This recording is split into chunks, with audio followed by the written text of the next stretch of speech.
Okay. Hello, Hi, welcome. Welcome, Doron, again. welcome, Hi. Tzili, Welcome, Tzipi. and welcome all those millions who are now witnessing us. Doron, a scholar for political science in the University of Haifa and the head of the center, the Arab Jewish Center in the university. Doron, you came before twice, and we were talking about the things that are going on in Israel. And I know that CP and I promised in the beginning that we won't bother with news and we won't compete with the news, but the news take over. We cannot ignore what's going on in Israel now. And the thing was that the last time we were talking about something specific every time, but since things change so fast in Israel, so then by the time that we air it, it becomes, irrelevant. So maybe we'll talk a little bit more in general today about few ideas that you were talking about, and not specific about day-to-day news. So then we can always stay on top of things. Right, like for example, what is the role of the people? Not before that, can you tell us exactly what do we demonstrate about? Because I still think that not everybody understand the source and the core of the problem in Israel now. Okay, I think maybe to start with changing the notion of protest. It's not a protest, I think. It's no longer a protest. It's a struggle. I think that people still use the Fight. notion of What do you mean it's it's fight? Yeah. it's a fight, it's a struggle, it's resistance, and I think the first phase. It's a democratic fight. It's a democratic moment. This is actually democracy. What you see now in Israel is real democracy. We're not used to see democracies in motion. We learned about democracy in Athens. We study representative democracy, constitutional democracy. We're not familiar with democratic moments. This is a pure democratic moment. It's frightening, it's confusing, it's unclear. It's like a war. It's a sort of a non-violent war, and the people and the funny thing is that the people who struggle against the government, they have a consciousness of a minority, although they are the majority. It's a majority that think that it's a minority and struggle for minority rights and human rights, while it's a democratic struggle, and the majority is with the people against their government. Doron, It's really, yes. can you define democracy?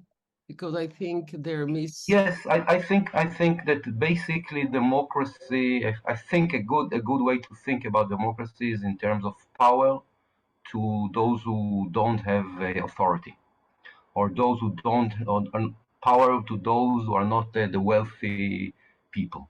It's But the the power of those delegate, who have not. the delegate, the power, the delegate to whoever. No, no. Democracy. It's not delegation of power.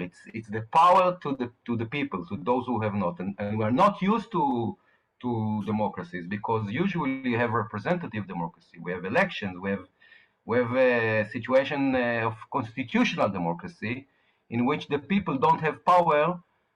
Only they have the right to vote.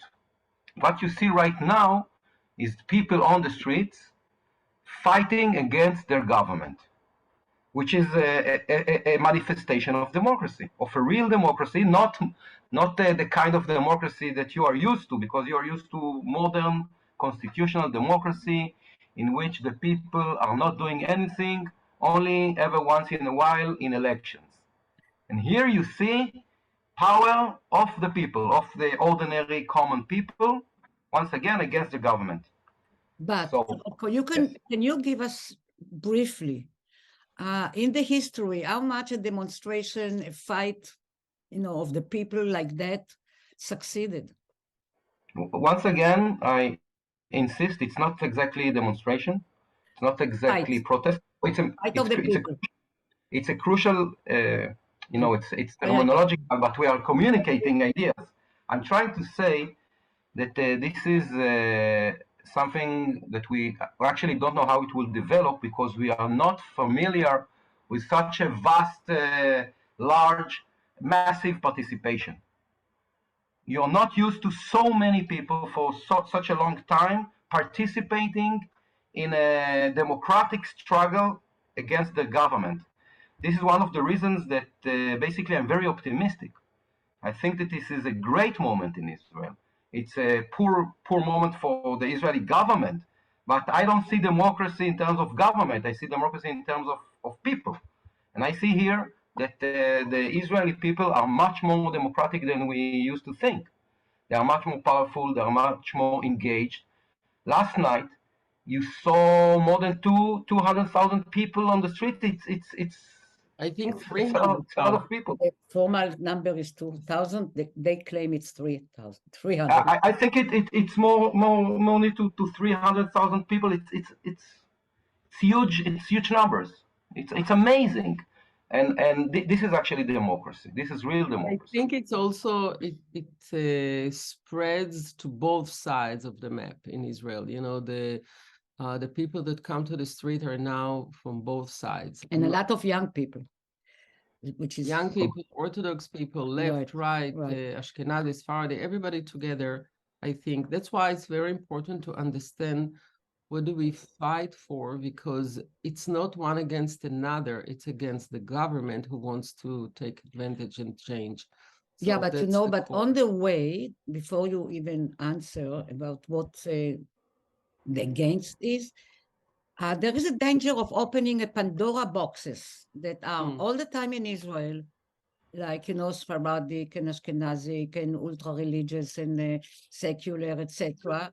And I think it's almost like, not that it's becoming more extremes, it's just coming out in a burst of emotions and things that were not buried, but were buried enough. And now it's really coming out more than ever. Am I right?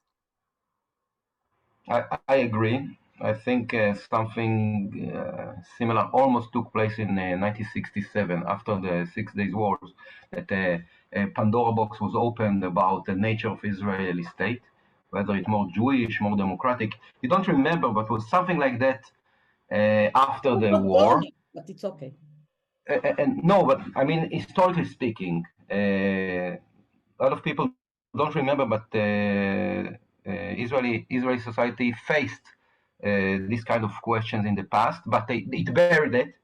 And now I think the box is open, and we'll have to do something after I hope the people will compete its government. We will have to build a new social contract. Things.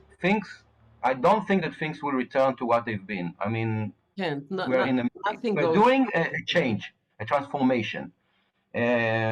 So I agree completely that a Pandora box was opened, but I think that it can lead to good things. It's not that the victory is No, yes. isn't it twisting? Also, there's not enough information in the art. There is a twisting of data, because actually a lot changed since the 6 Day War.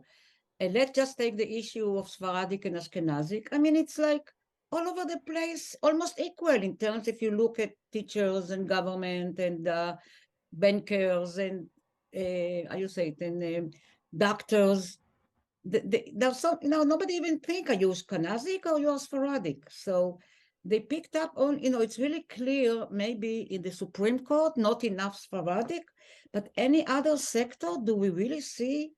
It's still there. It's still there, and it's enough that part of the population think it's still there. But this is not the reason why we fight now. But there are data.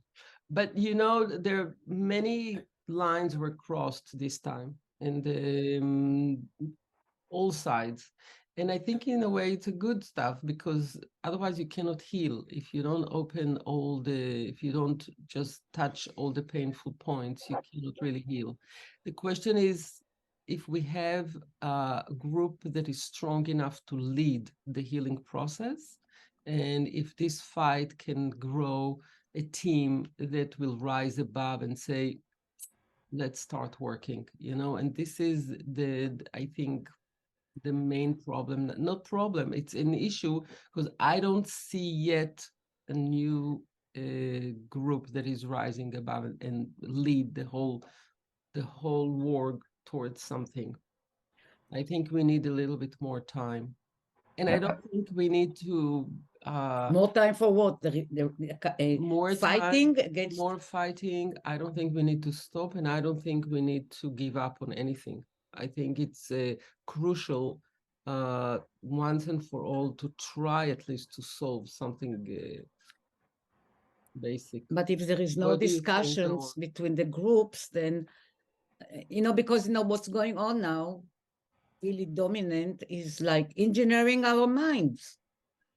It's really developed into a fantastic technique, and there is no conversations. There is more and more engineering of our minds. Now it's If a I- mini craze, because If I may invite you to think about it, not as intergroup struggle. I don't think that the situation now is intergroup fight. It's not something among groups. It's not something sociological. It's something between the people and their government. right. I don't see that the government has a massive support. I don't think that the government enjoy any support. I mean, there are hundreds or thousands of people that support the government and its so-called reform.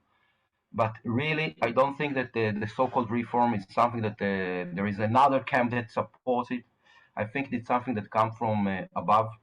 It's a initiation of several radical politicians that don't enjoy popular support, and I think that what we see now is not a fight among groups. People really, I said before, I mean, in previous meetings between us, that it's not something about the Israeli society. It's something between the people and their government. This is how I invite you to think about the situation. I don't see a large group that supports the so-called reform. I see a crazy government.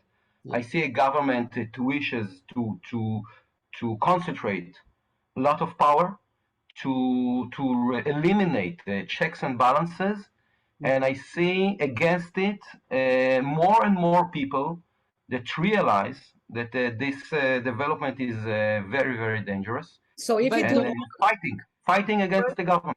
But the question is like this, because obviously it's not going to stop, because the race is crazy. The few people that want to get it done won't give up because they cannot give it up from their own reasons, and they just pull everybody with them. The question is, even if they pass it, if they can execute it, because once it's all done, we won't stop fighting.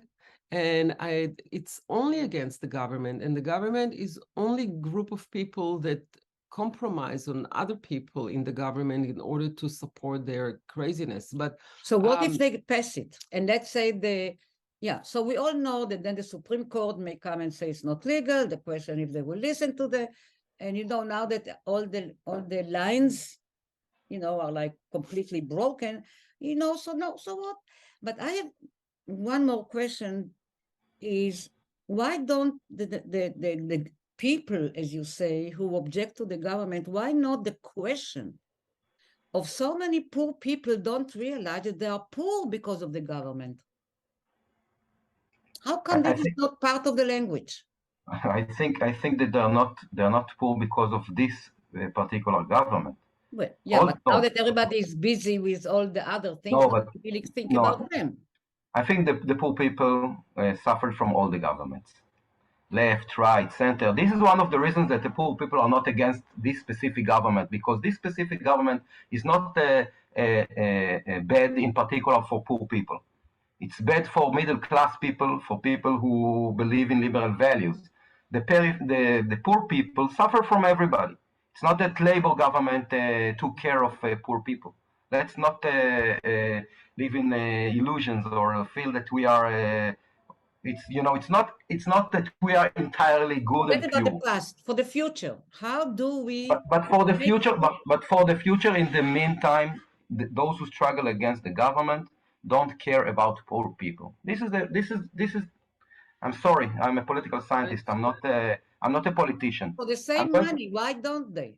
For the same no, money, they go out to the streets. They have the people. 90%. It's now. It's a struggle of the middle class. It's not a struggle of the poor people. The poor people are not. They don't have it. They don't really care whether it's Bibi or Benny You don't Gantz or think we Yair should do Lapid. what we can do to make them join? But But first of all, we don't care about poor people. So why do you want to get them engaged? Impossible that 500,000 people that you call them middle class don't also include fighting for the poor. It's impossible. but first of This is history. This is human history. Human history is first of all middle class take care for middle class. right, everybody takes care for themselves. I'm sorry. I'm sorry. What I'm sorry. changed? So you have to. So okay, but Just a minute. So, It's not only about poor people. There are Yep. so many other layers and so many other wait, fronts. yeah, I mean for the same money, they should include the poor people. no, this Call is why them. I think.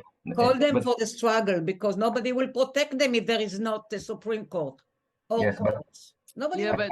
but Tzipi, their struggle now is not to fight with us against the government.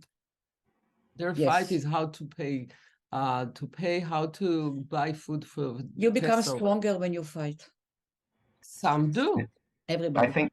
I think that I see I understand your question is related to Tzili's question about leadership and the next stage. I think first of all we are not there yet.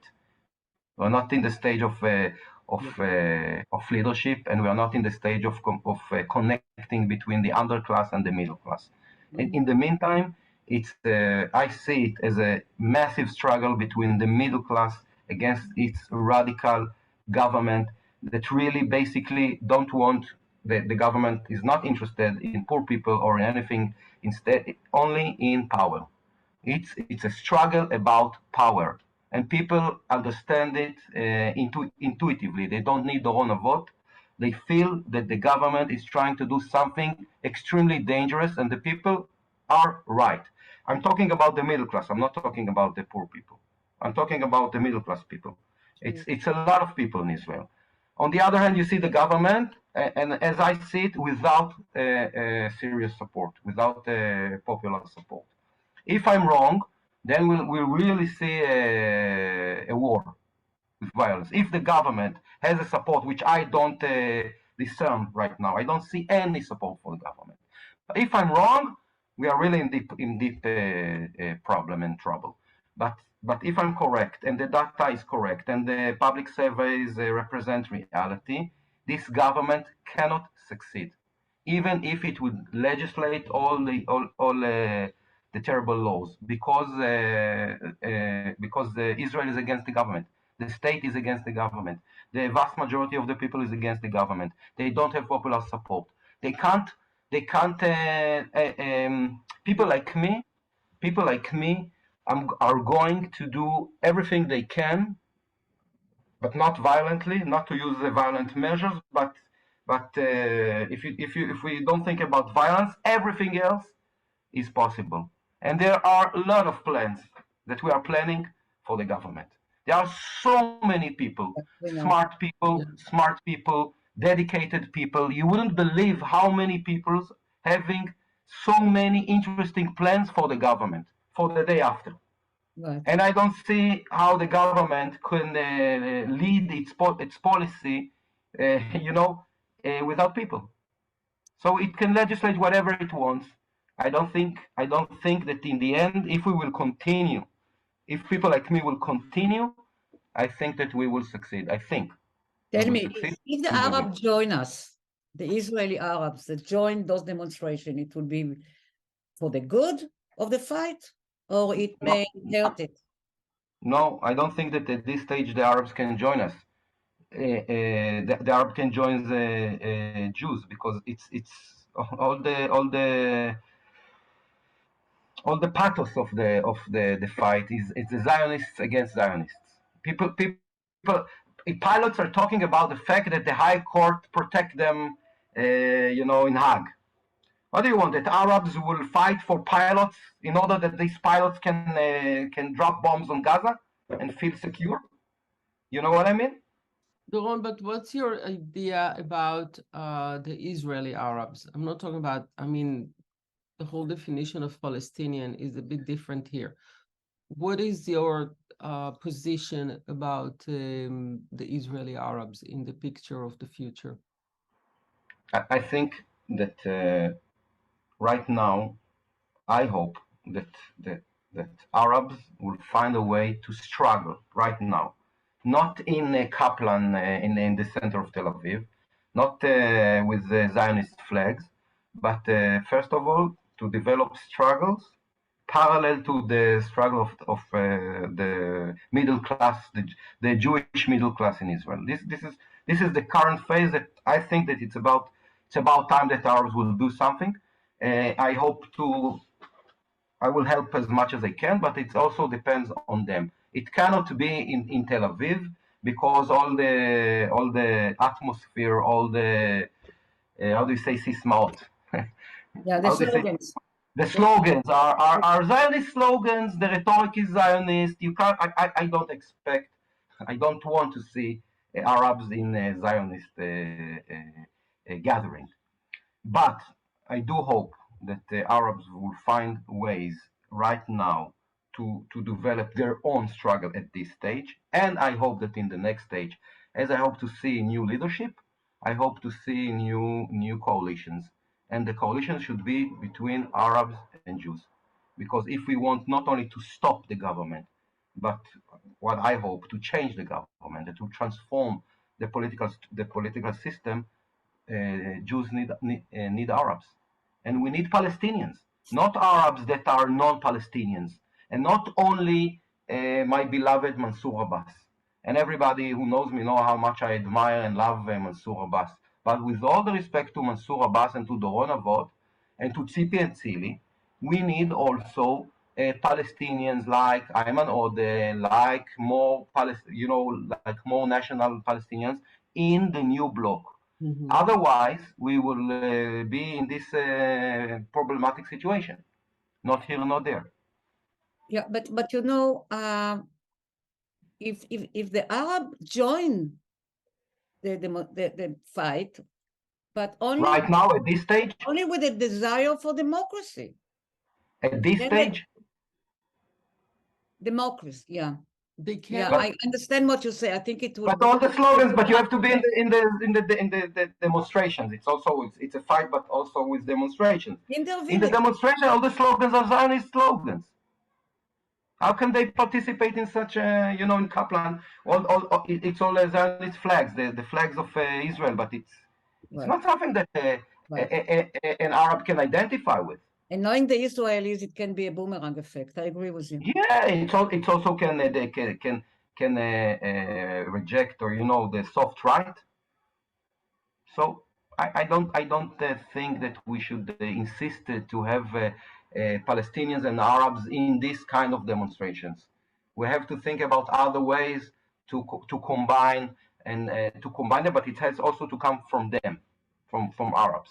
Right. But tell me something. What is the chance that new coalition will be formed, kick out all the extremists, like the unbelievable, dangerous Ben Gvir and Smotrich, and even maybe before? Okay, so what is the chance that a new coalition among the Jews will come out of it? Like that we had before, some kind of a unity government, or what should happen? That people will decide that is a time for what we call emergency government, or whatever you call it in English. So I'm talking now to two women.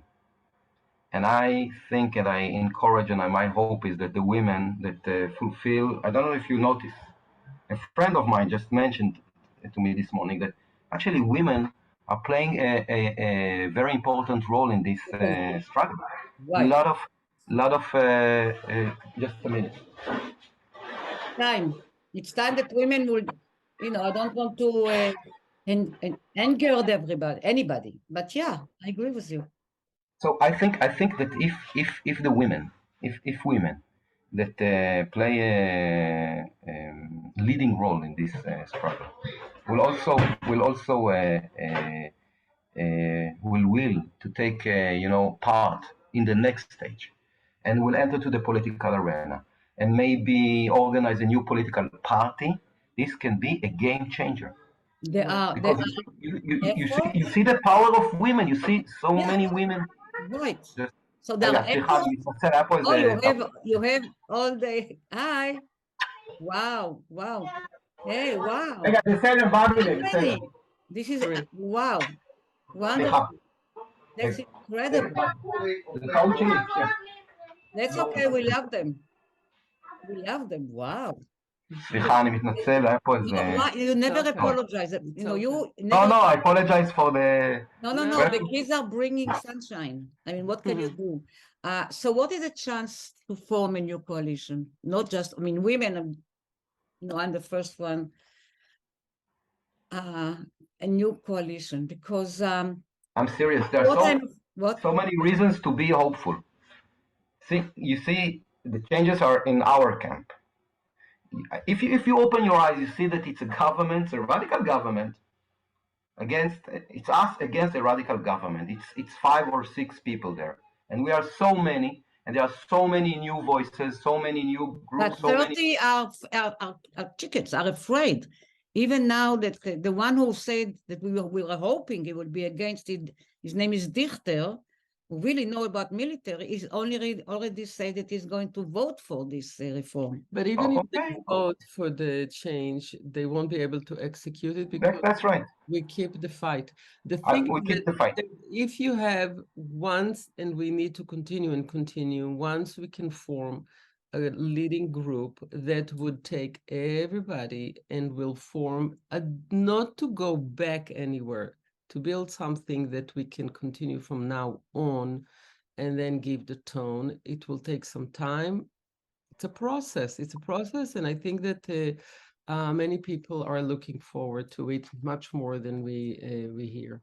Tell me something, 2 questions. One of them, how come for 20 years at least, we didn't notice the understreams, all this Kohelet group and all these guys who are really now pushing it, like, like the justice minister, Levine, and this other one, I don't know where he came from, Simcha something, Rotman.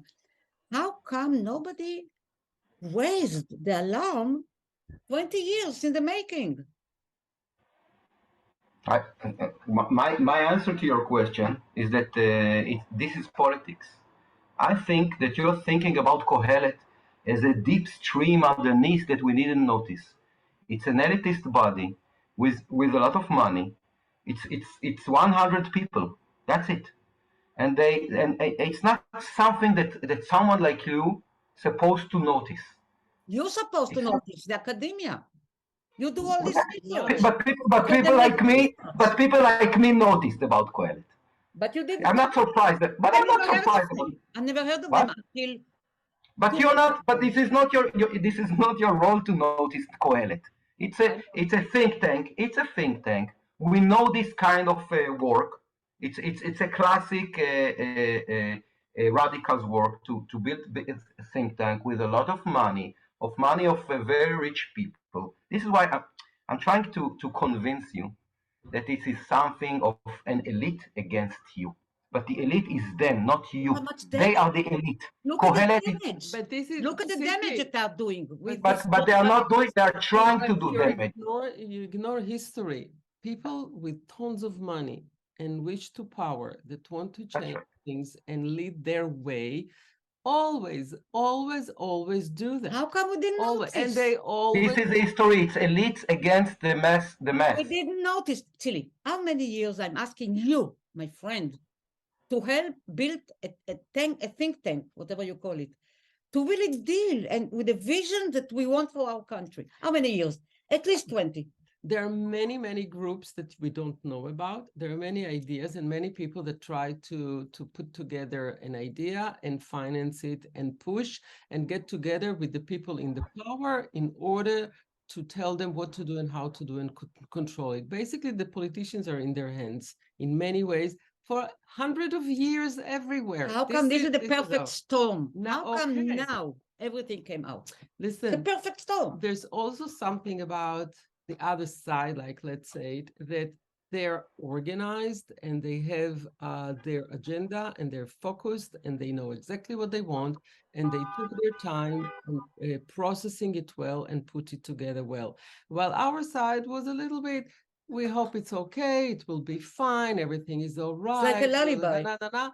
And all of a sudden, we got bomba on our head and we woke up and it's okay and it's good. And now we need to work against it. This is how it goes. So you're This is how it optimistic? goes. I'm very optimistic. My God. I'm very optimistic. I listen to you. I'm even more optimistic because I realize that you don't have to think about politics. Mhm. This is what you describe right now. You're so surprised, but this is actually how politics works. Very, very few people have the advantage that they are few because they are much more organized than you are. They are not Democrats. They are not liberals. They do not. By the way, Tzili, unlike them, she doesn't want to manipulate the public opinion. She wants to do something much more democratic and sincere. This group, they're a bunch of almost liars. Their academic work is I don't know how to say it in nice English. It's a piece of shit. Everybody knows that. They're not sorry, but if you want to edit, it's not suitable. Maybe if my English was better, I could say it in academic words what the worth of what they're doing. This is academic enough to describe it. It's propaganda. It's propaganda. The people that write the white papers of Kohelet are third-rank scholars and less. They have a lot of money. They want to have power. They know what they want. Most of human history, this is the kind of people that win. That was Lenin, by the way, the avant-garde. And they don't care about democracy. They don't hesitate to lie, manipulation, etc. I think that what is much more interesting is the struggle, is the massive struggle. Right. You didn't see in history such a struggle against the elite. You didn't see such a democratic struggle against the elected government. This is the amazing thing. There's a lot of beauty that is rising out from this situation, and I just hope we won't lose this momentum. Yes, I'm not saying that it's absolute. I'm sure that we will win, but I don't see any reason to be pessimistic. Yeah, but be proud of this is the people in Israel. I'm serious. Yeah, we are very proud. I mean, yeah, but I know that maybe we don't have time for that. But briefly, what is the chance that in America, this fight will rise against Trump?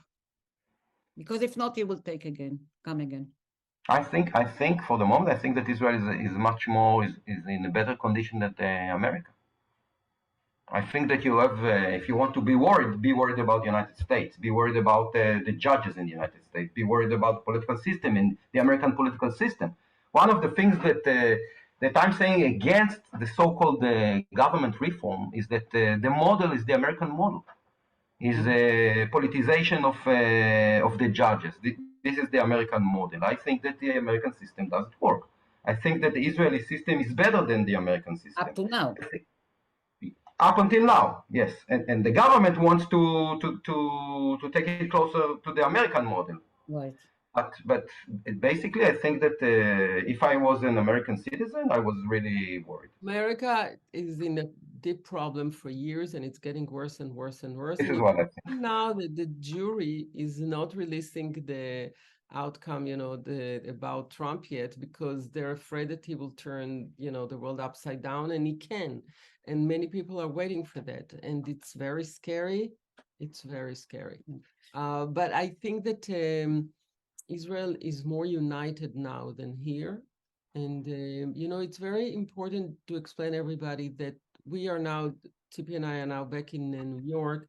it's very important to explain that when we go to demonstrate here, it's only because we are not there and we want to show unity with the people in Israel. We'll be there in 1 to month. fight.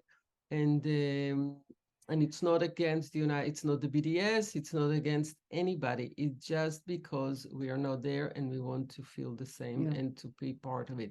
So it's very important. I to know I say go that. again a bit to the side. What do you Yeah, think? can I say just add? I think that the victory of the people in Israel is important for the free world. It's important for the American people. It's important for the European people. I think they support us because they realize that they don't want to lose Israel. They don't want to Israel be like Hungary and Poland. So if we will win, which I believe we do, if we will continue, maybe that will also inspire the American people. They will see that there is a hope, that there is something that we can. So I think that the struggle right now is really not only a democratic moment and crucial for Israel. Maybe it's important for the free world. I'm But serious. Doron, the situation in Israel is not like in all other countries because we have the situation with the Palestinians and we have the ultra-Orthodox, which no country has it. So it's basically much more complicated. And I think it's the first time that basically we face a new problem between us in Israel and the Jews in the United States or all over the world. And I'm not sure that all the organizations in the United States understand the depth of this problem. But we might find ourselves for the first time, always thinking that we have the home of Israel, and the home of Israel doesn't want big part of them. And it's like to be homeless on both sides. And if anti-Semitism and more problems will rise here, we might find ourselves in a very, very problematic situation. So I think that everybody should get together in order to really find a way to save what we have and create a new and better way to survive it. So yeah, I just think, I don't know if we have time, but if you can briefly, what do you think about how I must admit, my good friend, I love him, Aaron Barak, who was the head of the Supreme Court. How do you think he feels now, and if all this propaganda or whatever things that they put in our mind against him, people really understand why he is put on this almost lynching mode? Yes, it's amazing because he's not the head of the Supreme Court for more than 15 years. Right. I think it's 17 years. Right. So it's amazing. It's amazing the manipulation and the propaganda. And by the way, he lost his power even before he finished his tenure. There was Michael Cheshin was in the end he was stronger than Barak. People don't remember, but Barak actually lost power even before he finished his tenure. So he's not the dominant figure for so many time. But the truth wasn't ever a problem for people like the current government. So they found out somebody to blame, which is one of the stories that they use in order to they create, a new reality in order for them to use. Yeah, it's an absurd, really. In certain senses, it's an absurd because, by the way, Dorit Beinish was much more against the settlers than Aaron Barak. So if you want a real enemy, is Dorit Beinish, not Barak. Barak was, he didn't do a lot. But so if I was Barak, I would say, well, that's an absurd. I didn't know that I'm so powerful and so influential. Really, it's not true. And just to recall, Menachem Begin, was the one that supported Aaron Barak more than anybody else.